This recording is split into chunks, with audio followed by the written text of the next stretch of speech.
Y'all remember that one time Tales from the Crypt went meta? That's right, baby, it is Crypt Giving. This is a second video in the series leading up to my top 10 Tales from the Crypt episodes, but today we're going to talk about Korman's Kalamity. That's right! When a writer from Tales from the Crypt has some creatures that start to come to life, let's just say things start to get a little bit creepy. What up, y'all? Welcome back to Phantom of the Indie Review. I am your host, comic book editor Dill. You're on the journey of 4,000 subscribers by Thanksgiving. To all the reoccurring people that have been turning this channel up, making it a graveyard party, thank you so much. Y'all mean the most to me. If you're new to it, come join the fun, because we have a bunch of phantoms here. If you love nostalgic horror and getting chills sent down your spine, and if you want to see a giant monster jump out of a washing machine at a laundromat, come hang out and give me a subby.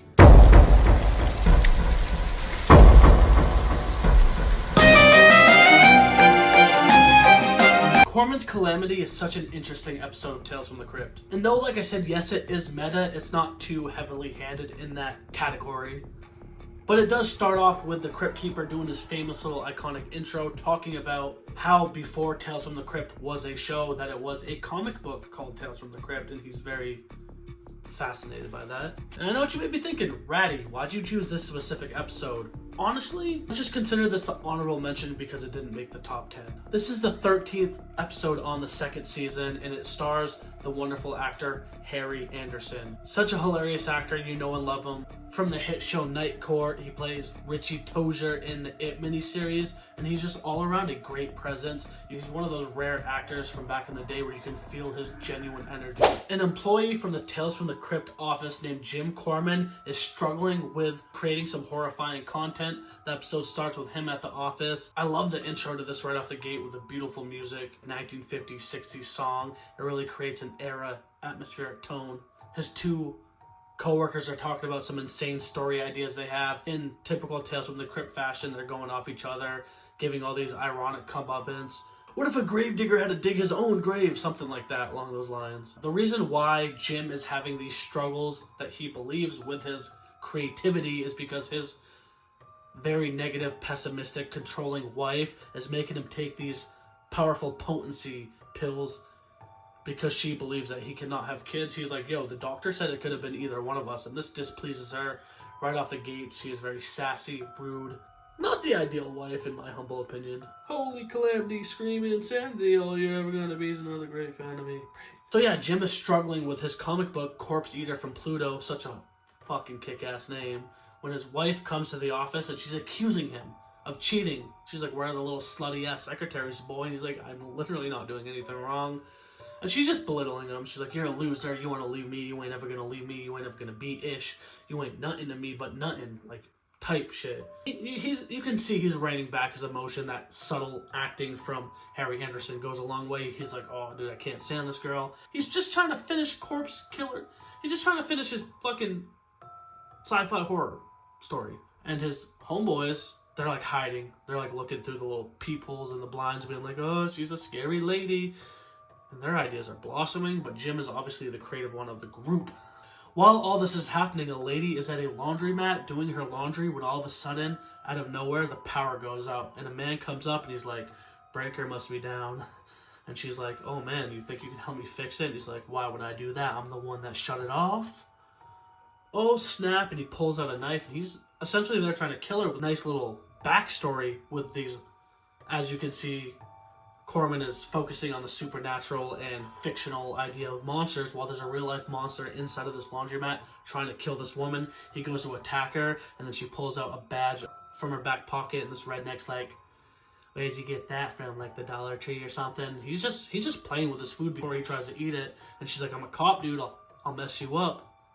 And then, right as you think she's about to get got by this sadistic serial killer, from behind the man coming out of a laundry machine is a giant, creepy, oozy, slimy monster. And she's like,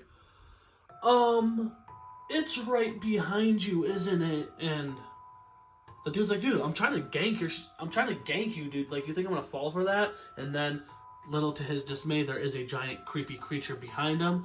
And in brutal fashion, actually, pretty intense, freaky fashion, it grabs hold of this sadistic man and bites his head off. So when the police show up to do an investigation, they're all there, and I like one part too because the lady who wants to be a cop, her name is Laura Lee, she's talking to the cops and they're like, what happened? And she gets straight to the point. She's not acting crazy or delusional. She's like, I know this sounds very strange, but a giant freaking monster came out of the laundry machine and ripped this dude's head off.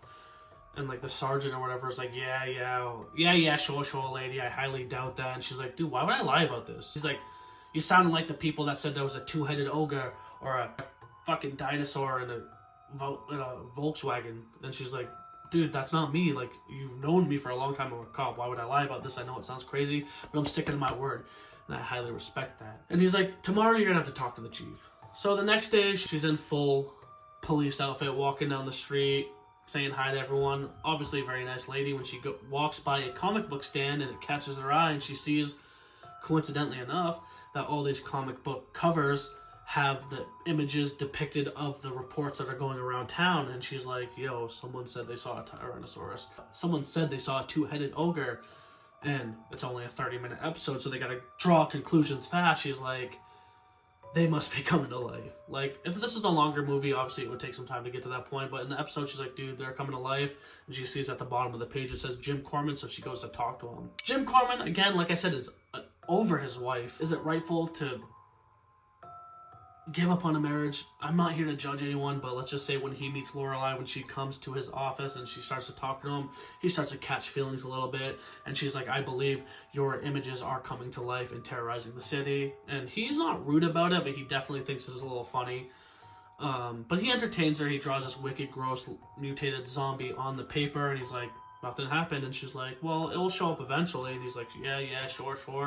And this is where he starts to catch some flames between her. You start to wonder, like, is this zombie really going to come to life? I'm going to say yes. Well, obviously you're going to find out regardless, because right before Laura Lee walks in to have a meeting to talk to Jim, he's drawing like a picture of like a crazy werewolf, and like as he's drawing it, you see in the background behind him the shadowy arm of a werewolf stick out, and you're like, that's creepy. But then he crumples up the picture, throws it away, and it's gone. And this is a reoccurring theme in horror. I don't know if Tales from the Crypt did it first, but seeing art adapted into reality is very meta and sophisticated. We've seen it in the new Goosebump movies, a lot of other media where the monsters come to life from the pages of the writers. Jim is a little bit reluctant about the drawing he did, and Lorelai's like, we'll wait and see. And as these little kids are out and about playing like army or some sort of game, fighting each other, having a good time, let's just say they do stumble into that creature that Jim created, and it turns out to be true. Everything he is drawing for some reason is coming true. And is it because of the pills he's taking? Maybe. Or maybe it's just coincidental. But he does feel like these pills are, if they're helping his loins, they are making his creative mind impotent. So later that night, after this zombie thing is spotted, she calls Jim up one more time, and this is where he's like, you don't screw my wife. Hey girl, I know a nice little place we can go out to have dinner. We gonna do this or what? And she's like, I just want to talk about the case. But yeah, you can see they got kind of a fling going on. And as he's talking to her, wooing her, kind of misreading signals a little bit, he turns and his wife is standing there hovering over his desk, and she's like, dude, I knew you were doing me dirty the whole time. And he's like, oh, dude, it's not what you think. I love you. I swear to God, I love you. And she's like, I'll be right back, honey. I got something for you in the car. And then she goes to her car and she gets a Glock 19, and she goes, homies talk back till they get shot back like that. You don't want to end up like that. Flip it, then I run it from the past like that. You don't know about that, like that. She doesn't say that specifically, but yeah. Every time he's around his wife, it coincidentally enough, like, hypes him up. So like earlier in the episode when she talks crap about him, he starts vigorously drawing his comic book.